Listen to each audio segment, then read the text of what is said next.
Good morning, you guys. It is January 28th, 2025, and I'm just chilling. I'm just chilling here at work, and I was looking over this preliminary interview with George Harris, and I decided to not just do like a slight commentary on it. I decided to let the video play in full, and then I'll come back and I'll pretty much tell you sum it up for you. It's kind of how I was doing the other videos. Instead, I just, screenshot the actual video and told you what was going on. So, but here's the video in its entirety. It's a pretty short video. Yes, ma'am. May I proceed, Judge? Yes. Could you state your name for the record, sir? George Harris. And just like that. Without breaking it. You can put it. You can just take it off the list too. It's easy. And what do you do currently for a living, sir? I'm a school safety liaison. Okay. And going back to January of 2024, where were you employed at that time? Detroit Public Schools Police. And what did you do for the Detroit Public Schools Police Department at that time? I was a lieutenant. And assigned to an investigative division or something else? I was in charge of the Western Patrol Division and our intelligence unit. Okay. And did that include, at least on the intelligence unit side, some investigatory roles? Yes, it did. Okay. And were you involved in the disappearance and homicide investigation into Georgie Harris? Yes, I was. And how did you become involved in that, sir? The initial report came in that she was missing. A detective was assigned to it. She liaisoned back to me that Georgie had a social media account and had communicated through text now. So anytime there was a cyber-related nexus or anything having to do with cell phones or digital communications, I was the person who had handled it with the district for years. And what is the reason you would handle the sort of cyber or internet portions of investigations? I have the training and experience. And as part of the investigation, did you do an initial search warrant to TextNow? Yes. Okay, and did you get an initial return for that? Yes. Okay, and were those from the dates of January 8th, 2024 to January 26th, 2024, if you remember? That sounds Sounds correct. about right? Yes. Okay. It didn't go back before January 8th at that time, correct? That's correct. Okay. I will come back to that in a second, but the initial agency investigating Nazia's case, was that Detroit Public Schools Police Department? That's correct. Okay, and when did that investigation begin? January 9th, her grandmother reported her missing. One of our officers, Officer Wolf, I believe it was, went out to the school, took the report. Canvas was done. Detective Gardner was assigned to the case. And then from there, she liaisoned with me, and I started making my notifications and started working on it from the... You said January 9th the report was made? The 10th, I'm sorry. The 10th? Okay. So that's when the investigation began, and that's when you became notified of this case, correct? Correct. And did the investigation stay with the Detroit Public Schools Police Department for the entirety of until today? No. When was it transferred, and to who was it transferred? It was transferred to Sergeant Shannon Jones sometime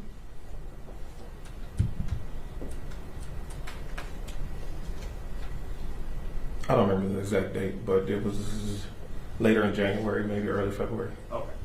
So Were we getting closer to that 30-day mark? around a month? Yes. Okay, and what was the reason it was transferred to DVD? There have been no sightings, nothing had been heard from her. At that point, the other agencies that I brought in, we ended up shipping it over once. We received some more calls from DPD. The commander of the 5th Precinct had called me, and we just got together with Detroit, my chief and I, and the deputy chief, and then they decided they were going to take it over because it appeared that she was not going to be recovered alive. Okay. And in the course, to your knowledge of the initial investigation by the Detroit Public Schools Department, was there any activity from Neziah on social media after January 9th? Not from this side, no. Now, you said earlier that after it was transferred to the Detroit Police Department, did you receive a call regarding, from Sergeant Jones, regarding a request to confirm an ID that was found, a school ID? Yes. Okay, and did you receive a copy of that picture of the ID to confirm it? Yes. Okay.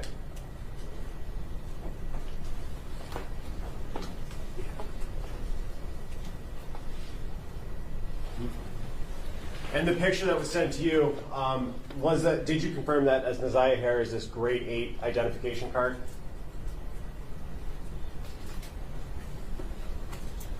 If you don't remember. I'm not sure Okay. what grade she was in, but yeah, it was her identification card. All right. May I approach it? Yes. Approaching with what's already been admitted as Exhibit 40. Does that look similar to what you were asked to confirm? Yes. And that one did you go into the school system to confirm that that was Neziah's ID? Through an intermediary, but yes. Okay. And in the bottom corner of one of that, it says grade 8, correct? Yes, it is.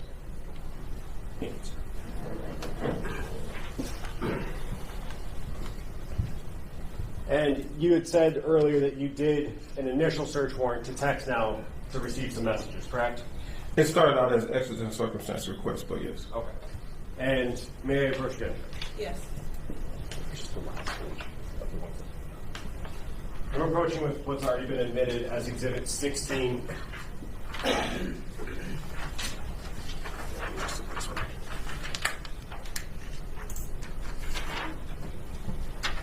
And if you could take a look at that, I'm handing you the last page of Exhibit 16. Does that look familiar to you, sir? Yes. And are those some of the messages that you got from the search warrant that you did to text now? Yes. And are there on that page that you're holding 3 highlighted ones on the bottom of that message or of that page? Yes. And the first highlighted one, is there a number associated with whether that it was sent or received from or to? Yes. And can you read that number for the court, please? 313-585-8719. And was the first message that's highlighted there, was that a sent or received message? It was a sent message. Indicating that it came from the owner of the TextNow account, correct? Correct. And what does that message say? Don't forget to be there before 3. I will let you know when I'm leaving school. If you're not there, I will wait. And to be clear, the owner of the account that you did a search warrant on, you believe to be Neziah Harris, correct? That is correct. And then the second message down from that, second to last message on that page, is that a sent or received message? It's a sent message. And who is it sent to, the number? 313-585-8719. And what does that message say? Send okay if you send the message so I can delete your number. And then the last message on that page first, is that a sent or received message to that account? Received. So the owner of the account would have received that message from someone else? Yes. And what's the number that sent the message to that TextNow account? 313-585-8719. And what is that message? Okay. And what are the dates of those messages? January 9th, 2024. And when the owner of that account received that last message of okay, what date and time did she receive that on? January 9th, 2024 at 14:23:10 UTC. And the UTC would be 4 hours ahead at that time from the local time? Correct. Okay. And so that would have been at 10 a.m. or so? That would have been 9:23 a.m.? Yes. Okay. I have nothing further. Okay, boss.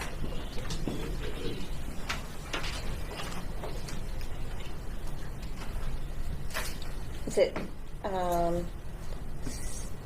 Sergeant Harris? I'm sorry. It was Lieutenant Harris. Lieutenant, I'm sorry. I want to get that right. So, did you learn about this case through Detective Gardner? You learned about it from somewhere from the school, or how did it land on your desk? Can you? So the grandmother went to the school called Officer Wolf, who works that area, and then whenever we have a missing student, we always dispatch a detective. Okay, so it was Officer Wolf who was initially dispatched to the school Correct. to do kind of an initial intake or interview, Yes. so to speak. Okay. And you're familiar that he did that? Yes, he generated a report and did that, and then Detective Adele Gardner took over from there. So when Officer Harris, Wolf.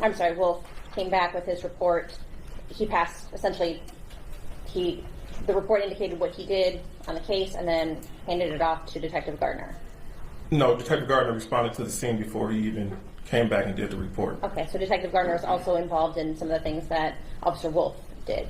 Yes, In the terms of canvassing and canvassing. talking to people, yes. Okay, that's what I was going to get to next. So you're familiar that at least Detective Gardner and Officer Wolf went out to the 3 Mile Drive location at Cornwall where the bus stop was and canvassed that area. Not just them, but other officers, yes. Others too? Okay.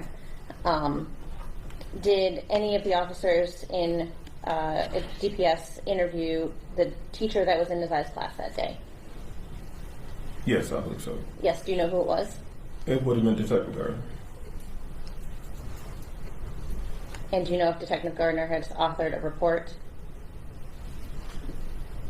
She would have case notes and interview statements of everybody she interviewed. Okay.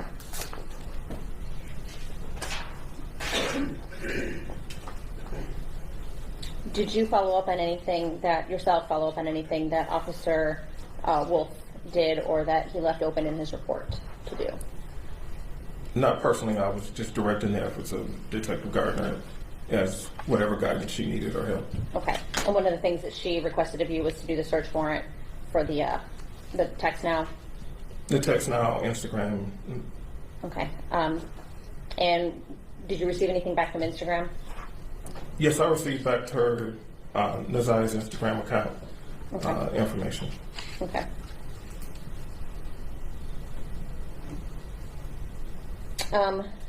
Now, ultimately, you came into possession of Nazai's laptop. Is that correct? You talking about the one she uses at school? Correct. Yes. And how did you take possession of that? I sent Detective Gardner over to the school to pick it up. It was at the school? Yes. Okay. Do you know where at the school? With all the rest of the laptops the kids use. Okay, so they leave the laptops there every day at the end of the day? Yes. Okay. Do you know if anybody from your unit or searched anywhere in the classroom, like lockers or areas where like coats and other things, bags, backpacks, lunch boxes, that kind of thing are stored?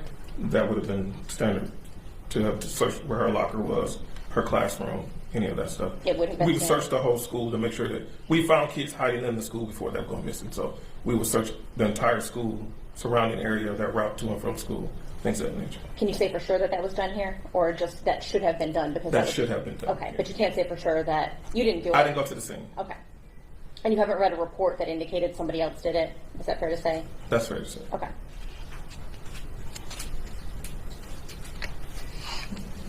Now you also were shown a picture of Nazai's 8th grade ID card from the school? Yes. Okay. Do you know when that ID card was issued to Nazia? It should have been the beginning of the school year. Okay. So then it would have been end of August? Yes. Or, yeah, because we started before Labor Day again last year. Okay. Other than the warrant and giving the laptop over to DPD, did you do anything else yourself in this case? Yes. What else? Went back out to the school, interviewed some students, got some more information from some of Nazai's friends, different from what they had given earlier. Spoke with her little sister, spoke with the grandmother, got the release for her dental records, picked up the toothbrush, went out on a couple more canvases, things of that nature. Okay. Now you mentioned that you passed this case off, or your department passed this case off to DPD at about the 30-day mark. somewhere around there. It may have been a little after, because right around the 30-day mark is when I would have went and got the toothbrush, so we still had it then. Because you have to make that update in the system when you get close to the 30-day mark. So the case was opened on January 10th, correct? Correct. And was it the 13th of February that you gave the laptop to the Detroit police? Do you recall? That sounds about right around Valentine's Day. Okay. And would that have been about the last thing that you did at that point? Yes. Okay. And that's right around a 30-day window, fair Yeah, to say? a little bit past at that point. Okay. Now, is that 30-day window, is that kind of a standard protocol, or is there something that kind of where your jurisdiction kind of expires and you pass it on to a different agency? I would say no, because I had been with the school police since 2011, and this was the first missing we hadn't recovered within a couple of days. So normally we would, continue on with our cases. But once it got to that point, once we suspect, it could be a possible homicide, then the jurisdiction goes back to Detroit. So that's kind of how we went. Would it be fair to say that once you had kind of exhausted your tools? I guess, yeah, that's one way to look at it. Okay. Could you hand it off to a different agency before 30 days? Could you decide within 2 weeks we aren't coming up with any leads, we should give this to a different agency for more assistance? I think that's all I have. Thank you. Very briefly, Judge. Ms. Quick asked you about recovering a laptop. That was done in this case. Ms. Aya's laptop was recovered, correct?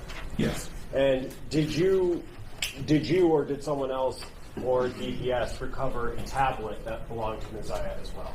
Yes. Okay, and where was that recovered from? The school or somewhere else? From the grandmother. From the grandmother? Yes. And that would be Annette Harris? Yes. Another question. Thank you. Okay, you are done. Thank you. Thank you. Okay, so the reason why I really wanted you to see this video in its entirety, because we know January 9th, that was the day that Neziah went missing. That was the day that she had gotten off the school bus and allegedly disappeared, right? So I already established in my prior video that 313, the area code of Jarvis Butts, and they said his whole entire number that I have in that video, along with his passcode. He confirmed that that was, in fact, his phone, his iPhone, his phone number, his passcode. He confirmed all of that. And Neziah, she would actually text him. She texted him, and she basically said she was on her way. So that puts him right there at the scene of the crime. He cannot deny it. He's going to say what? She was on her way, but she went elsewhere? No, she said, I'm on my way. And of course, she always says, if you get this message, delete it. Because obviously, he probably ignores a lot of her messages. So he knows to delete it. But, towards the end, they started getting sloppy with these messages. But yeah, so she tells him to delete it. So yes, this is it. This is it right here. There's a lot of other things, like if you saw the forensic files thing I did with the clothing, it's so much. But this is basically a cut and dry case. But of course, they still have to do a trial. So there you go. More additional evidence that puts Jarvis right there in the place of Neziah. It does. So, oh wow, very interesting. Very interesting. These preliminary hearings really was.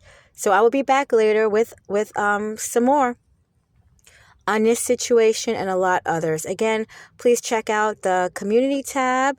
Every morning I'm posting, the justice for, and whoever I'm asking or bringing attention to, I should say, justice for some of the past cases I did. Yesterday I did do Sade Robinson. Today is another one. All right. Thank you. Have a great day and be safe.